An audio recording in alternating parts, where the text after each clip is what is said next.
அவர் வந்து இப்ப எங்கனா வெளியில போறாரு, என்ன நடக்குது எல்லாமே வந்து என்கிட்ட சொல்வாரு.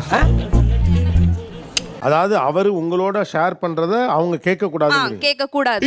ஏன்னா மூக்கு புடப்பா இருந்தா சில நேரத்துல இப்படி எல்லாம் யோசிக்க தோணும். அது வந்து அவளுக்கு தெரியக்கூடாதுன்றதுனால தான் என்கிட்ட பர்சனலா சொல்றாரு. இந்த பாரு, எதுக்கு ஒரு லிமிட் இருக்கு. அவ ஏன் வந்து பர்சனல் டைரியா இருக்கணும்? என்கிட்ட தானே இருக்கணும். அதானே உலக வழக்கம். வந்து ஒரு விஷயம் ஷேர் பண்றீங்கன்னா நான் வந்து எப்படி நீ இதெல்லாம் என்கிட்ட பேசாத அத சொல்லக்கூடாது. நேரா போய் அக்காட்ட சொல்லு. நம்ம ஒரு பக்கம் வண்டியை திருப்புனா அது ஒரு பக்கம் போதடா கடவுளே. அப்படி சொன்னா எங்க 2 பேருக்குள்ள இருக்க பாண்டிங்கே போயிடும். அந்த பாண்டிங் காலி ஆகட்டும், ஒன்றும் பிரச்சனை கிடையாது. இப்பவும் பிராங்கா பேசுனதுக்கு ரொம்ப தேங்க்ஸ். காலி ஆகட்டும், ஒன்றும் பிரச்சனை கிடையாது. மனசாட்சி செத்து போவோம் சார்.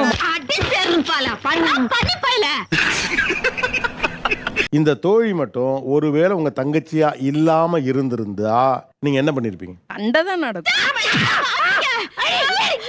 இப்ப நீங்க மச்சிருச்சுன்னா அக்கௌண்டபிலிட்டிக்குள்ள வரணும்ல. ஃப்ரெண்டா இருந்தா கட் பண்ணு தான் சொல்லுவோம். அவ்வளவுதான், நம்மள முடிச்சு விட்டீங்க போங்க.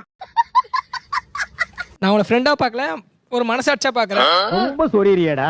இதெல்லாம் பக்கத்துல இருக்க பொண்டாட்டி, அது எப்படி மச்சிருச்சியா வர முடியும்? டேய், இவன் வேற என்னை ரொம்ப டார்ச்சர் பண்றான்டா. நான் சொல்றத ஏத்துக்கிற பக்கம் உங்களுக்கு கிடையாது. அது எப்படி பக்குவம் கிடையாது? இப்ப பக்குவத்தை உண்டாக்கணும்.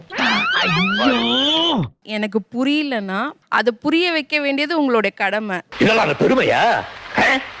கடமை. புரியலன்னு நீங்க அவங்க கிட்டயே சொல்லிட்டு இருந்தீங்கன்னா அதுல ஒரு யூஸ்மே இல்லைங்களே. அவங்களுக்கு புரிஞ்சுக்கலன்னு ஒதுங்கிக்கிறதல்ல கமிட்மெண்ட். புரியல, புரிய வைக்கணும்னு பிரயத்தனப்படுறதுதான் கமிட்மெண்ட். சேஞ்ச் பண்ணிக்கணும் சார். இத்தனை நாளா மூடி கடந்த அறிவு கண்ண எக்கு தப்ப திறந்துட்டீங்க சார்.